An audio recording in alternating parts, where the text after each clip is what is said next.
செய்கிறார்கள். அவர்களை வலியுறுத்தக்கூடிய இந்த நிகழ்ச்சியிலே 3ஆம் விழா மாணவர் முகமது அரிஷத் அவர்கள் கிராத் ஓதி துவக்கி வைத்தார்.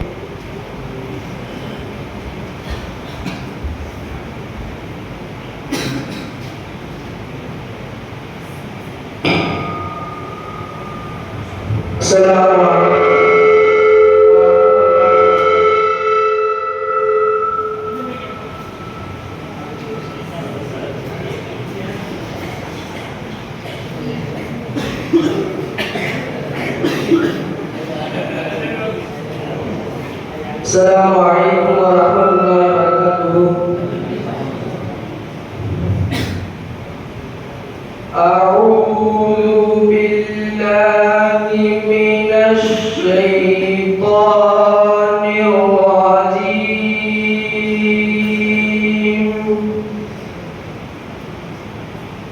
بسم الله الرحمن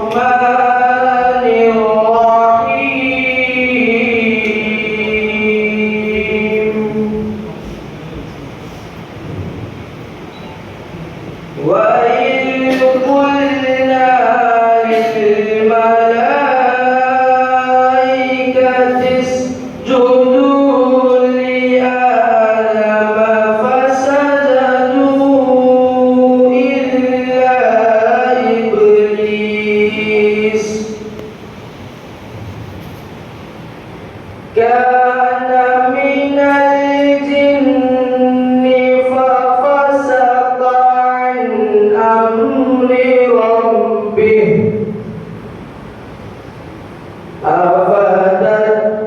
أفتتخذونه وذريته أولياء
ويوم يقول نادوا شركاء ويوم يقول نادوا شركائي الذين زعمتم فدعوهم فلم يستجيبوا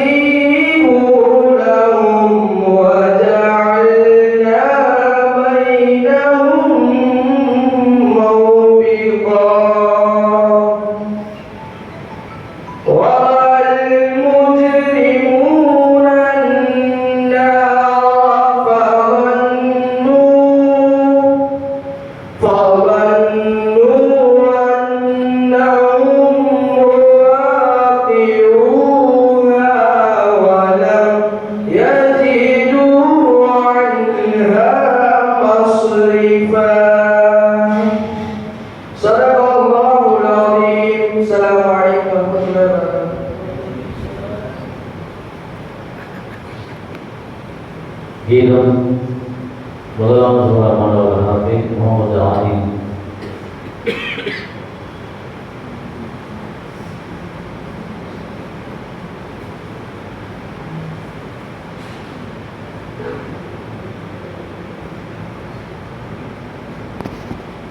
Assalamualaikum warahmatullahi wabarakatuh.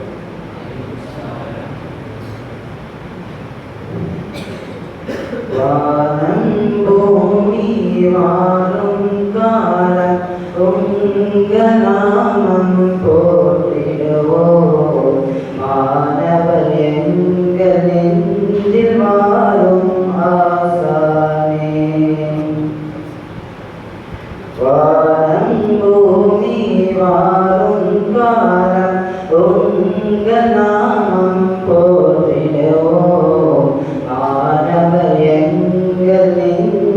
வாழும் ஆசானே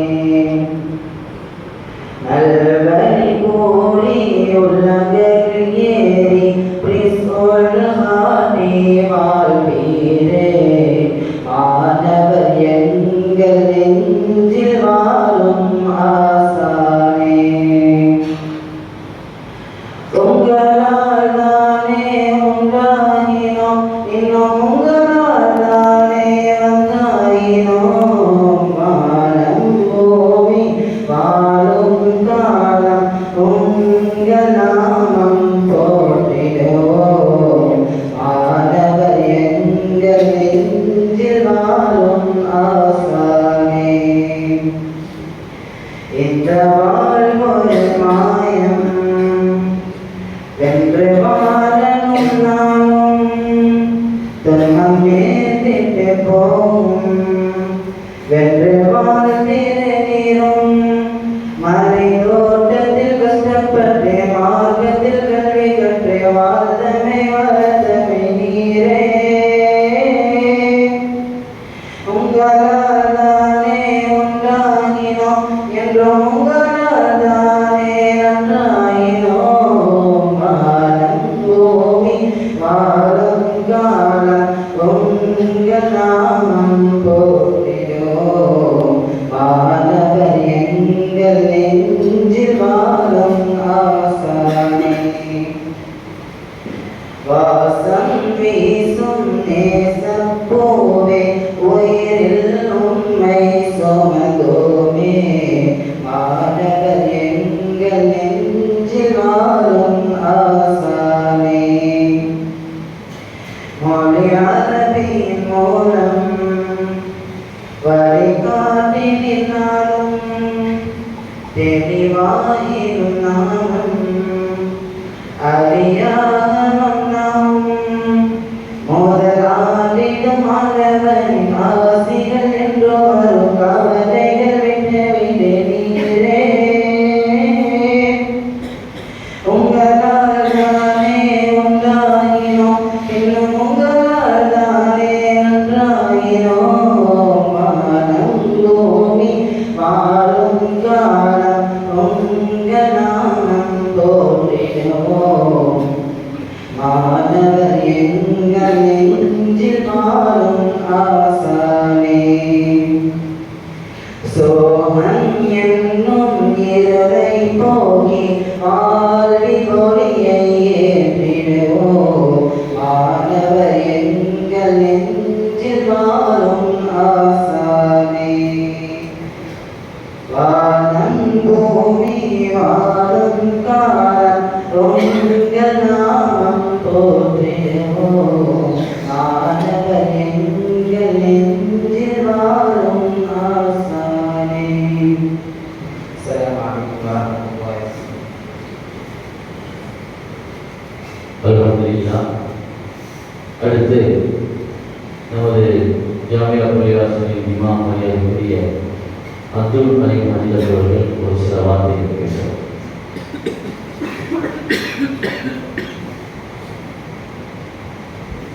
Bismillahirrahmanirrahim. Alhamdulillah.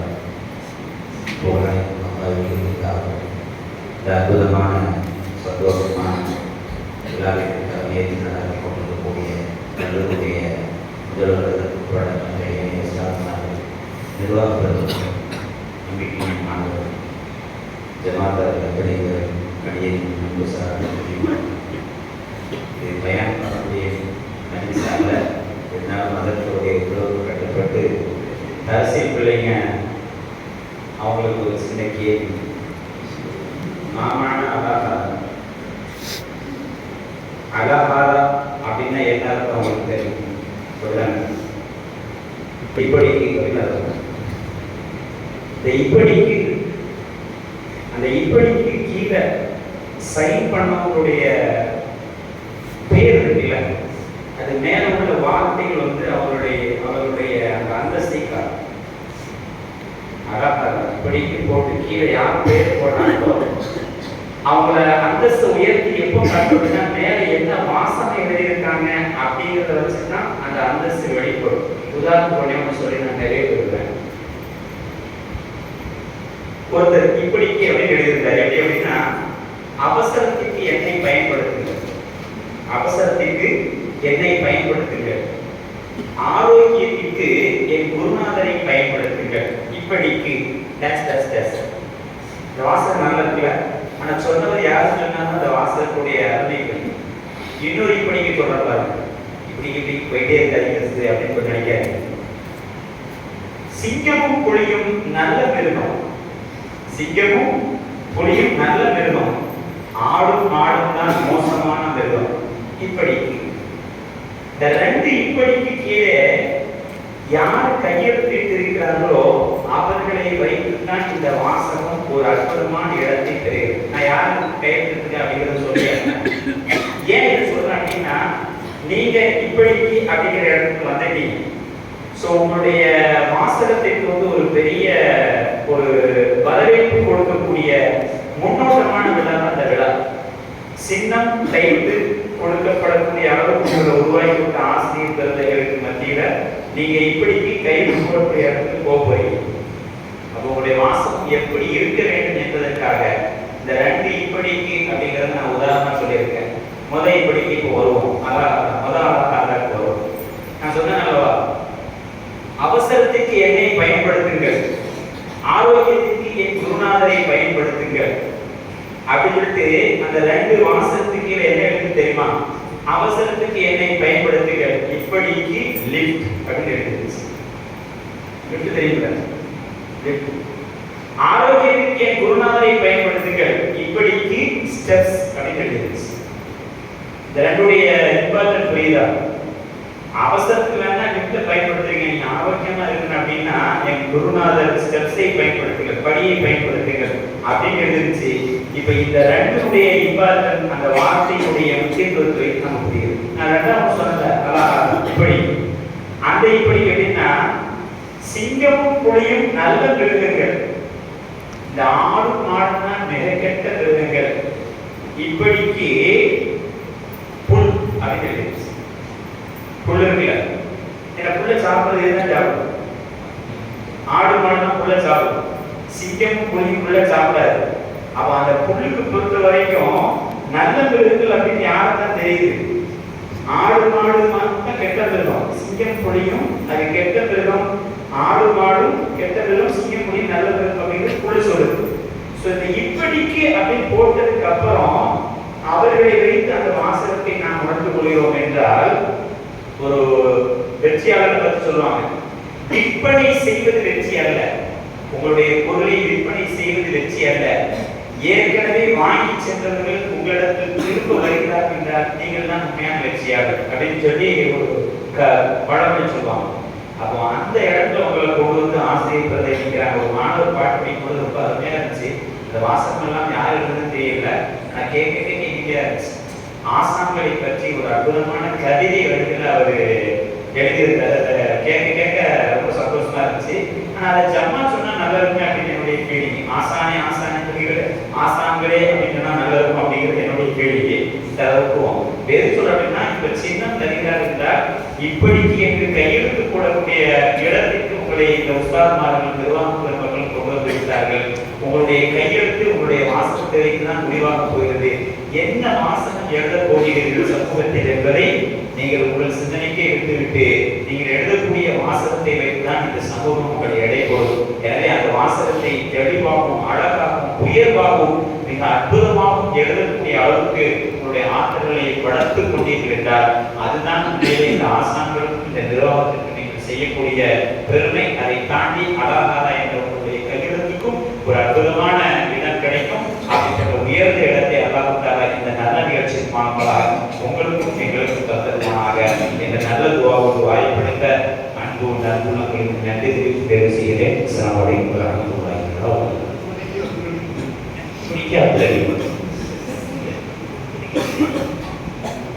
அல்ஹம்துலில்லாஹ். அடுத்து நமது கல்லூரி பேராசிரியர் மரியாதைக்குரிய முகமது இஸ்மாயில் அஜித் அவர்கள் சிறிது நேரம் வாழ்த்துகிறார்கள். பிஸ்மில்லாஹிர் ரஹ்மானிர் ரஹீம். யார் கேட்குறாங்க வச்சுன்னா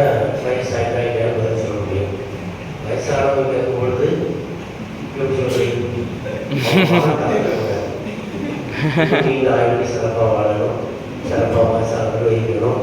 அதனால் வயசாகிட்டு சொல்லி உங்களை அதாவது விசனிக்க வேண்டாம். வயதாகி விட்டது என்று விசனிக்க வேண்டாம். அது மனம் தளர செய்யணும். மனம் தளருகிற பொழுது செய்கின்ற பணியில் தொய்வு வேண்டும். அதனால் வயசு எவ்வளோ வயசு இருந்தாலும் பிரச்சனை இல்லை, தாராளமாக பணிகள் செய்யலாம். நல்லா படித்திருப்பீர்கள். பட்டம் வாங்கக்கூடிய மாணவர்களுக்கு ஆடை அளவெடுக்கும் நிகழ்வு நம்முடைய மதரசாவிலேயே ஓதி பட்டம் பெற்று உஸ்தாதாகவும் பணியில் சேர்ந்து சிறப்பான முறையில் பணி செய்து கொண்டிருக்கக்கூடிய அப்பாஸ் மஸ்லஹி ஹசரத் அவர்கள் உம்ராவுக்காக வேண்டி செல்லுகிற வழியனுக்கும் நிகழ்வு. பட்டம் பெறும் மாணவர்களுக்கு அளவெடுக்கும் நிகழ்வில் இவ்வருடம் 2 மாற்றங்கள். ஒன்று புதிய நாளில் வைத்து நடைபெறுகிறது, இன்னொன்று இரவில் நடைபெறுகிறது. இதனால் வரை பட்டம் பெறுகின்ற மாணவர்களுக்கு உண்டான அளவெடுப்பு நிகழ்ச்சிங்கிறது பகல் காலங்களில் பழைய காலில் வச்சு நடந்துகிட்டே இருந்துச்சு. அது போக அதற்கு அப்பாஸ் அவர்கள் உம்ராவுக்கு செல்வதனால் அந்த நிகழ்வும் மேலும் இந்த ஆடைக்கு மெருகூட்டுகிறது. இங்கே பட்டம் பட்டம் பெறுகிற மாணவர்களுக்கு அளவெடுப்பு நிகழ்வு, உம்ராவுக்காக வேண்டி செல்லக்கூடிய அந்த அப்பாஸ் அவர்களுக்கு அளவே இல்லாத ஒரு ஆடை. அது எல்லோரும் எப்பொழுதும் பயன்படுத்தக்கூடிய அளவுக்கு உண்டான இயல்பான பிரியத்திற்குரிய ஒரு ஆடை. இந்த ஆடை அளவெடுக்கும் நிகழ்வுக்குண்டான அந்த ஆடை என்பது உங்களுடைய கண்ணியத்தை, மரியாதையை சமூகத்திற்கு உயர்த்தி பிடித்து காட்டக்கூடிய ஒரு அற்புதம் நிறைந்த ஒரு ஆடை. மனிதனுக்கு ஆடை என்பது அவசியம் என்பதனால்தான் ஆடை சம்பந்தமாக திருக்குர்ஆனில் அது அன்சல்னா அலைக்கும் லிபாஸா, உங்களுக்கு ஆடையை நாம் இறக்கி வைத்தோம் என்று அல்லாஹ் சொல்கிறார். அந்த ஆடை அதன் செய்தனா ஆதம் அலைஹிஸ்ஸலாத்து வஸ்ஸலாம் அவர்கள் சொர்க்கத்தில் இருக்கக்கூடிய காலகட்டங்களில் ஒழுங்கா எந்த விதமான தவறும் செய்யாத பட்சத்தில் அவர்களுக்கு எந்த விதமான சிந்தனையும் வரவில்லை. எப்பொழுது தவறு நடந்ததோ அந்த தவறுக்கு பின்புதான் அவருக்கு மிகப்பெரிய ஒரு சோதனை, ஆடையில்லா நிலை அங்கே அவருக்கு ஏற்பட்டதாக சொல்கிறார். இங்கே அப்பாஸ் அவர்கள் அணியக்கூடிய அந்த யாராமுடையும் சரி, இங்கே பட்டம் பெறுகிற மாணவர்களுக்கு வழங்கப்படுகிற இந்த ஆடையும் சரி, இந்த ரெண்டுமே அல்லாஹுவால், அல்லாஹ்வுடைய ரசூலால் வழிகாட்டப்பட்டு நமக்கு வழங்கப்படுகிற ஒரு கண்ணியம் நிறைந்த ஆடை. அதில் அந்த ஆடையை அணிந்து கொண்டு தவறு செய்கிற பொழுது அந்த ஆடை நம்மை விட்டும் களையப்படாவிட்டாலும் கூட அந்த தவறின் காரணமாக நம்முடைய கண்ணியம் அங்கே இழக்கப்படும் என்பதில் கவனம் தேவை என்பதனால்தான் ஆடையை பொறுத்து ஒவ்வொரு மஜ்லிஸிலும் அவரவருடைய கண்ணியங்கள் மாறுபடுகிறது என்பதனால் இந்த ஆளுங்களுக்கு ஒரு அளவெடுக்கும் நிகழ்வு என்பதை ஒரு சிறப்பான முறையில் மதரசாக்களுடைய வரலாற்றில் பதிவு செய்து வழமையாக நடைபெற்றுக் கொண்டிருக்கிறார். அப்பாஸ் அவர்கள் ரொம்ப காலமாக ஆர்வமாக இருக்காங்க, உம்ராவுக்கு போகணும்னு. சின்ன வயசு தான், அதே நேரத்தில் அவர்கள் ஆணிமாக இருக்கிறாங்க. இதற்கு ஒரு மாதத்துக்கு முன்பாகத்தான் உம்ராவுடைய சிறப்பு, அங்கே செய்யக்கூடிய அவர்களுடைய விஷயங்கள் எல்லாமே நம்ம செயலாளர் அபூபக்கர் ராஜியார் அவர்கள் உம்ராவுக்கு அவரும் அவருடைய தம்பியும் போகிற பொழுது இங்கே உரையாற்றினார்கள். இந்த சம்பந்தமான சிறப்புகளை சொன்னாங்க, அதை ஞாபகப்படுத்துகிறார். அதே நேரத்தில் அப்பாஸ் அவர்கள் ஏற்கனவே பல இடங்கள்ல உம்ரா சம்பந்தமா, ஹஜ் சம்பந்தமா நிறைய விழாவாரிய யூடியூப்ல நிறைய பேசுகிறாங்க. அவங்களுக்குமே நம்ம சொல்லணும்னா நல்லா இருக்கு. அதனால உம்ராவுடைய சிறப்புகள் இப்போ அவங்கள்ட்ட நம்ம வைக்க வேண்டிய கோரிக்கை என்ன, போகக்கூடிய இடம் வந்து ஆசைப்பட்டது என்பதை விட ரப்பு உங்களை ஆசைப்பட்டிருக்கிறான் என்பதனால் உங்களை அங்கே அழைத்து செல்கிறான். அந்த அளவுக்கு உண்டான ஒரு அற்புதமான இடத்துக்கு போறீங்க. இதற்காக வேண்டி, இன்னும் மதரசாவுக்காக வேண்டி, மதரசாவுடைய நிர்வாகத்திற்காக வேண்டியும், ஊர் ஜனங்களுக்காக வேண்டியும், குறிப்பாக நாடு இந்த உலகத்தில் ஏற்பட்டிருக்கிற மிகப்பெரிய பிரச்சனைகள், பிரசாதுகள் இவைகளை எல்லாம் நீங்கி உடல் ரீதியாக ஏற்பட்டிருக்கிற எல்லா விதமான நோய்கள் எல்லாம் அகன்று நிம்மதியான கைரான சந்தோஷமான வாழ்வுக்காக வேண்டி நீங்கள் துவா செய்ய வேண்டுமா அன்போடு உங்களுக்கு கோரிக்கையாக இந்த மதரசா சந்தோஷலா நிர்வாக சார்பாகவும், இஸ்லாமார்கள் சார்பாகவும், அனாருதார் சார்பாகவும் வைத்துக் கொண்டு என்னுடைய உரையை முடித்துக் கொள்கிறேன். வாகனவானா அல்ஹம்துலில்லாஹி ரப்பில் ஆலமீன். அஸ்ஸலாமு அலைக்கும்.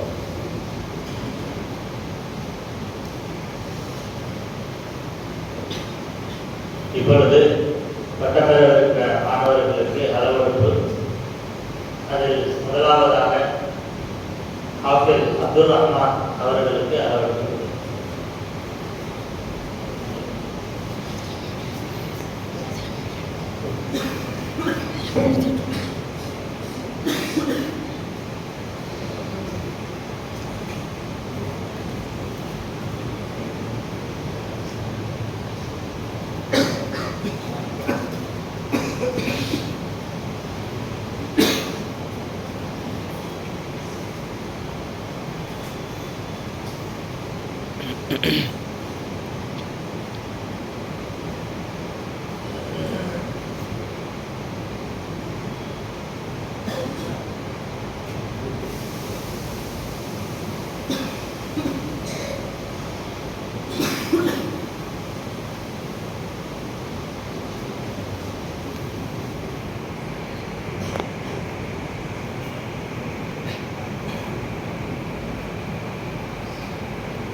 அடுத்தபடியாக முகமது யூசுப்.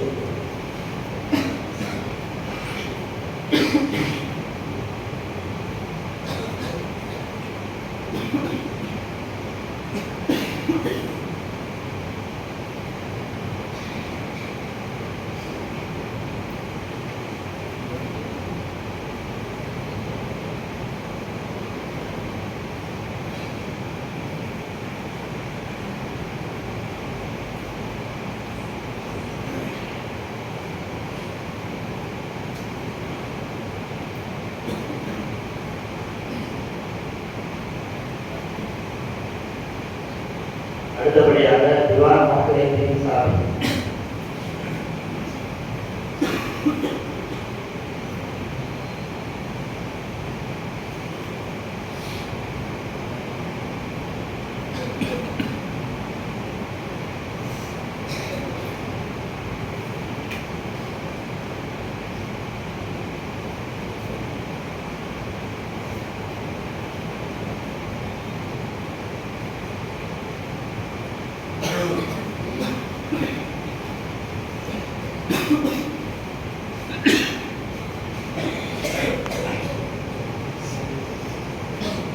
அடுத்தபடியாக முகமது அப்பான்.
அடுத்து உமராவதியில் இருக்கின்ற நமது கல்லூரியின் பேராசிரியர் மரியாதைக்குரிய அப்பாஸ் அஜிலக் அவர்களுக்கு மன்றத்தின் சார்பாக இந்த முன்னாடியை நமது கல்லூரி செயலாளர் மரியாதைக்குரிய அபூபக்கர் ஹாஜி அவர்கள் போட்டி கௌரவிப்பார்கள்.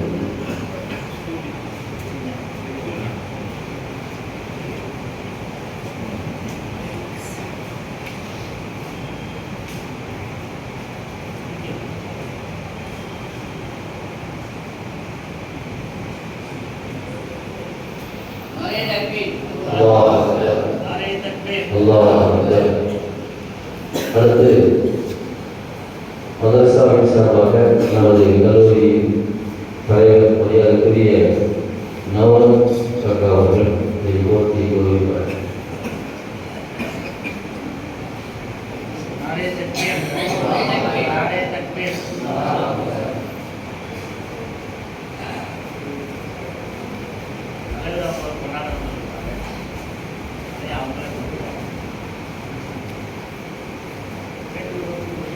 அடுத்து இந்த முன்னாடியே நமது மதரசாவின் துணை முதல்வர் மரியாதைக்குரிய முஜிபுர் அவர்கள் போட்டி கௌரவம்.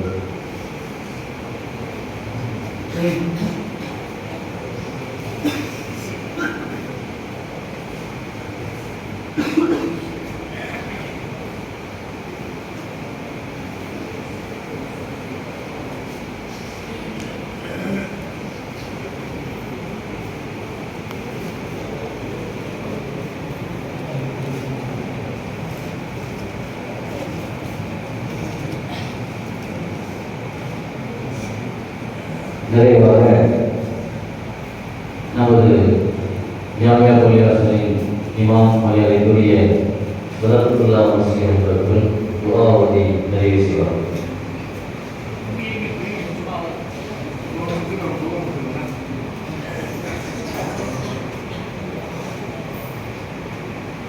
Bismillahirrahmanirrahim. Alhamdulillahirabbil alamin. Alhamdulillah ya Allah. Ya Rabbi lakal hamdu kama yanbaghi li jalali wajhika wa 'azimi sultanika ya Allah. Allahumma salli wa sallim wa barik ala sayyidina Muhammad wa ala ali sayyidina Muhammad. Salatan tunjina biha min jami'il ahwali wal afat. Taqdi lana biha jami'al hajat. Tughfirna biha min jami'is sayyi'at. Tarfa'una biha indaka 'ala darajat. Tuballighuna biha salawat min jami'il khairat wa innaka 'ala kulli shay'in qadir. اللهم يا حي يا قيوم برحمتك نستغيث واصلح لنا شرورنا كلها ولا تكلنا الى انفسنا طرفة عين. اللهم بلغ مرادنا وحسن مقصودنا وتقي نياتنا كلها يا رب العالمين. اللهم يا حي يا قيوم يا ذا الجلال والاكرام بحرمة وجهك الكريم خذ عنا ذنوبنا واستر عوراتنا وعوراتنا. اللهم احفظنا بين ايدينا وخلفنا وايماننا وشمائلنا ومن فوق رؤوسنا ومن تحت اقدامنا. اللهم تقبل عمرتنا وحجنا يا ارحم الراحمين. اللهم تقبل منا صالح الاعمال يا اكرم الاكرمين. ربنا اتمم لنا نورنا واغفر لنا انك على كل شيء قدير. وصلى الله تعالى وسلم على خير خلقه سيدنا محمد واله وصحبه اجمعين. سبحان ربك رب العزه عما يصفون سلام على المرسلين والحمد لله رب العالمين. صلى الله على محمد صلى الله